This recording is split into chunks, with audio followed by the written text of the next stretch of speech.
பிஸ்மில்லா. இன்றைக்கி காலையில் 7/4/2026 காலையில் 5:35 மணிக்கு உங்களோட லைவில் தெரிஞ்சிருக்கிறேன். இன்ஷா அல்லாஹ் அல்லாஹ் பரக்கத் செய்வானாக, அல்லாஹ் உதவி புரிவானாக. காபத்துல்லா இப்போ என்னடாக்கா ஹஜ்ஜுடைய காலத்தில் இந்த கிஸ்வாங்கிற துணியை போற்றுவாங்க. அதுக்கு மேலே ஹஜ்ஜுல் அஸ்வதுக்கு மேலே எல்லா துணியும் எல்லா இடத்துலையும் ஃபுல்லாக துணியை மாற்றிடுவாங்க. இது நேற்று ஆரம்பித்த வேலை நடந்துக்கிட்டே இருக்குது. இன்ஷா அல்லாஹ் பார்க்கக்கூடிய சகோதரர்கள் பாருங்கள், இதை ஷேர் பண்ண வேணாம், சும்மா தெரிஞ்சிக்கக்கூடியவர்கள் கேட்டுக்குங்க. அதுதான் ஒன்றும் இல்லை. அல்லாஹ் பரக்கத் செய்வான். இந்த ஹிஸ்ட்ரியை பார்த்து இன்றைக்கி ஷார்ட் வீடியோவில் இன்றைக்கி தான் பார்த்தேன். இது எப்படின்னாக்கா இஸ்லாமியர்களுடைய நம்பிக்கை தலம். இது எப்படின்னாக்கா இஸ்லாத்தில் அல்லாஹ்வுக்காக கட்டப்பட்டது. அது இப்ராஹிம் அலைஹிஸ்ஸலாம் அவர்கள் கட்டியது. இந்த மாதிரி கட்டுங்கன்னு சொல்லிட்டு அல்லாஹ் உத்தரவு கொடுத்தா இப்ராஹிம் அலைஹிஸ்ஸலாமும் இஸ்மாயில் அலைஹிஸ்ஸலாம் அவர்களுடைய மகனும் சேர்ந்து இதை கட்டினாங்க. இதை கட்டி 5000 வருஷங்கள் ஆகுது. உலகம் மனித இனங்கிறது தோண்டி 8500 வருஷம் ஆகுது. ஆதம் அலைஹிஸ்ஸலாம் வந்த ஏற்பாடு ஒரு 2000 வருஷத்துக்கு பிறகு நூஹ் அலைஹிஸ்ஸலாம் வந்திருக்காங்க. அவங்களுக்கு ஒரு 1500 வருஷத்துக்கு பிறகு இப்ராஹிம் அலைஹிஸ்ஸலாம் வந்திருக்காங்க.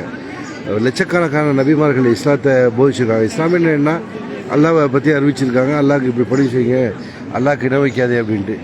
அப்படி இருந்து இப்ராஹிம் அலைஹிஸ்ஸலாம் வச்சதை அதுக்கு பிறகு ரசூல்லா வர்ற காலத்தில் 3500 வருஷம் ரசூல்லாவுக்கோ இப்ராஹிம் அலைஹிஸ்ஸலாத்துக்கோ. அந்த காலத்தில் அவங்க என்ன செய்யிருக்காங்க, இங்கே ஃபுல்லாக இது உள்ள 360 சிலைகள் வச்சுருந்துருக்காங்க. வச்சு ஒவ்வொரு நாளைக்கு ஒரு சிலை இதை நம்மளுக்கு கடவுளுக்கு அல்லாஹ்க்கு ரெக்கமெண்டேஷன் பண்ணும் அப்படிங்கிற மாதிரி வச்சுருந்துருக்காங்க. அந்த ரசூல்லாவுடைய காலத்தில் மாற்றப்பட்டிருக்குது. 35 வருஷத்தில் ரசூல்லாவுடைய காலத்தில் இந்த காபத்துல்லாவில் இங்கே தண்ணி இது டேமேஜ் ஆகிடுச்சு. அப்போ ரசூல்லாவுடைய காலத்தில் இதை திருப்பி புதுப்பிச்சாங்க. அப்போ தான் இந்த ஹஜ்ஜுல் அஸ்வத் கல் வைக்கிறதுல பிரச்சனை வந்துச்சு. ரசூல்லா அவங்களுடைய அறிவு திறமையால் இதை பிரச்சனையை சால்வ் பண்ணி அழகாக ஒத்துமை ஆக்கியிருக்காங்க. எல்லா குடும்பத்தார்களும் வந்திருக்காங்க. குறைஷி குடும்பம் தான் உள்ளதுலேயே டாப் ஹையஸ்ட் குடும்பம் இங்கே உள்ளவங்க. அவங்க தலைமையில் வைக்கணுங்கிறதுக்காக எல்லாம் ரசூல்லா எல்லாமே செஞ்சுட்டாங்க.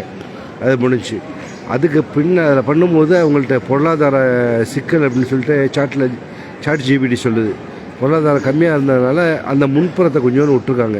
அது பேர் ஹத்தீம் அப்படின்னு சொல்லிட்டு அரபியில் வருது. இந்த அரபியில் இல்லை, தமிழில் ஹத்தீம்ன்ட்டு எழுதிருக்குது. இதை தெரிஞ்சவங்க எழுதுங்க அது கீழே. ஓகே, பாரக்கல்லா அபூபக்கர், இன்ஷா அல்லாஹ் வாழ்த்துக்கள் தம்பி. இதனுடைய சரித்திரங்கள் லேசாக அதை பார்த்து இன்றைக்கி சாட் ஜிபிடியில் அதை சொல்லுவோங்கிறதுக்காக சொல்கிறேன். அந்த ரசூல்லாவுடைய காலத்தில் பொருளாதார கஷ்டத்தினால அந்த இடத்த என்ன செஞ்சாங்க, மேற்கொண்டு டெவலப் பண்ணாமல் அந்த இடத்த கொஞ்சோன்னு விட்டுட்டாங்க. அந்த இடமும் காபத்துல்லாவை சேர்ந்தது தான். அந்த சிலைகள்லாம் எடுக்கப்பட்டு ரசூல்லா சுத்தம் பண்ணி ரசூல்லா இது பண்ணாங்க. அடுத்த கொஞ்சம் காலத்தில் திருப்பி அடுத்த ஒரு மன்னர் பண்ணார். அந்த மன்னருடைய பேர் வந்துச்சு, பேர் சொல்ல மறந்துட்டேன். அந்த மன்னரும் கட்டும்போது நினச்சா ரசூல்லா அப்படி தான் கட்டிருக்காங்க. அப்போ பொருளாதாரம் இல்லை, அடுத்து மன்னர் பண்ணும்போது பொருளாதாரம் இருக்குது. அந்த ரசூல்லா அப்படி தான் பண்ணான்னு சொல்லிட்டு அவரும் அந்த இடத்த விட்டுருக்காரு. அதுக்கு அடுத்து ஒரு மன்னர் பண்ணியிருக்காரு. அவர் பேர் வந்துருந்துச்சு, ரொம்ப பேர், அது பேர் கூட இருக்குது, வேண்டா கமாண்டில் எழுதுகிறேன். அந்த மன்னர் பண்ணும்போது கூட திருப்பி அந்த ஹத்தீம்கிற இடத்த விட்டுட்டாங்க. அதனால் ஹத்தீம்கிற இடம் அப்படியே இருக்குது. ஃபுல்லாக தங்கத்தால் தங்க மூலம் அப்படிங்கிற தங்க மூலம் பேசியிருக்காங்கலாம், தங்கம்னு சொல்லலாம்.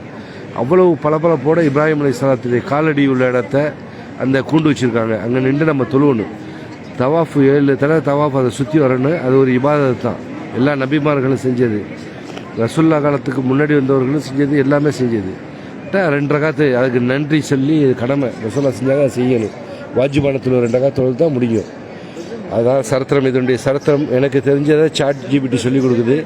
அதில் கம்ப்ளைண்ட் பண்ணுவாங்க, தப்பாக இருந்துச்சுன்னா கம்ப்ளைண்ட் பண்ணுவாங்க. அது மாதிரி இல்லை, எல்லாமே கரெக்டாக இருக்கிறதுனால இந்த தகவலோடு நான் இணைஞ்சிருக்கேன். நான் முபாரக். சலாவுதீன் அஸ்ஸலாமு அலைக்கும். நல்லா இருக்கலாம் தம்பி. ஹமீத் ராஜா வாழ்த்துக்கள் தம்பி. ஓகே, வாழ்த்துக்கள், சந்தோஷம். பார்த்துமைக்கு நன்றி. எங்களுக்கும் துஆ செய்யுங்கள். அபூ பக்கர் தம்பி, எல்லாத்துக்காகவும் துஆ செய்யும் தான். எல்லா முஸ்லீம்களுக்காக, எல்லா மக்களும், முஸ்லீம் அல்லாதவர்களும் அல்லாவுடைய வழியில் வரணும் அப்படிங்கிறதுக்காக நான் எல்லாத்தையும் வாழ்த்துவேன் தம்பி. ஜஸாக் அல்லா. ஹசன் முகமது தம்பி வாழ்த்துக்கள், சந்தோஷம். ஜஸாக் அல்லா. பார்த்தமைக்கு நன்றி.